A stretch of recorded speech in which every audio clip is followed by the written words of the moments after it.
दुराशयस्यापि तदात्वनिर्गतः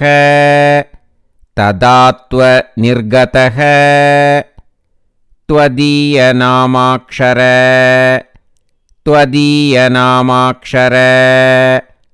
मात्रवैभवात्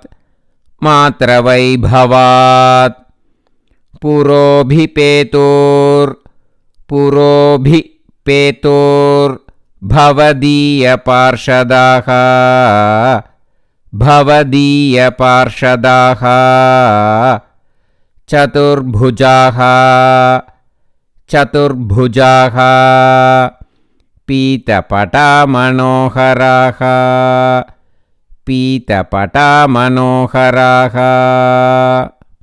Now again let us repeat.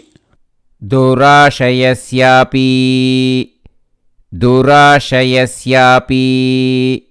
तदात्वनिर्गतः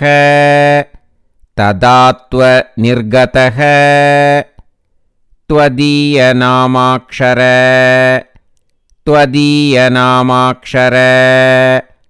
मात्रवैभवात्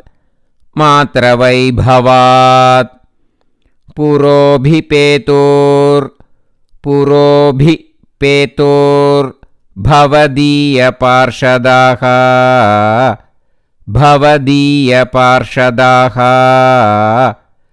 चतुर्भुजाः पीतपटामनोहराः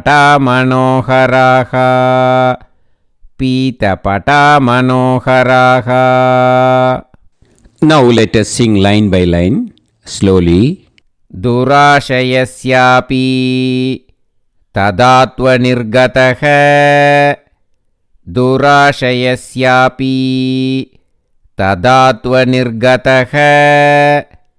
त्वदीयनामाक्षर मात्रवैभवात्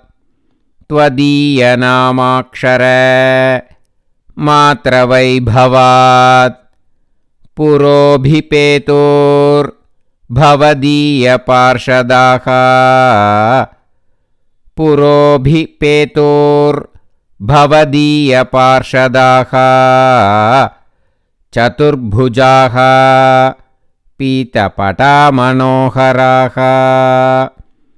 चतुर्भुजाः पीतपटामनोहराः Now again let us sing line by line slowly.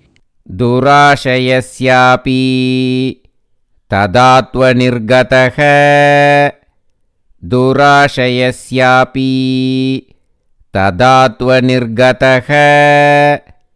त्वदीयनामाक्षर मात्रवैभवात्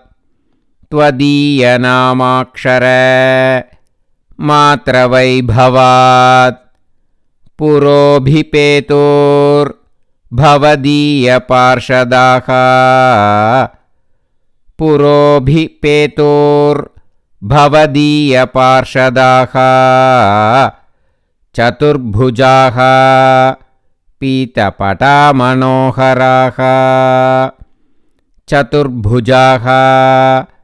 पीतपटामनोहराः Now let us sing the full sloka slowly. दुराशयस्यापि तदात्वनिर्गतः त्वदीयनामाक्षर मात्रवैभवात् भवदीयपार्षदाः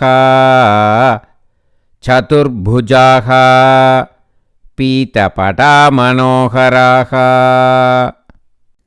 Now again let us repeat the full sloka. दुराशयस्यापि तदात्वनिर्गतः त्वदीयनामाक्षर मात्रवैभवात्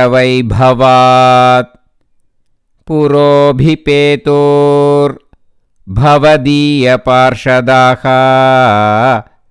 चतुर्भुजाः पीतपटामनोहराः Now let us practice how we should sing in the Parayanams. This version will be little bit faster, okay?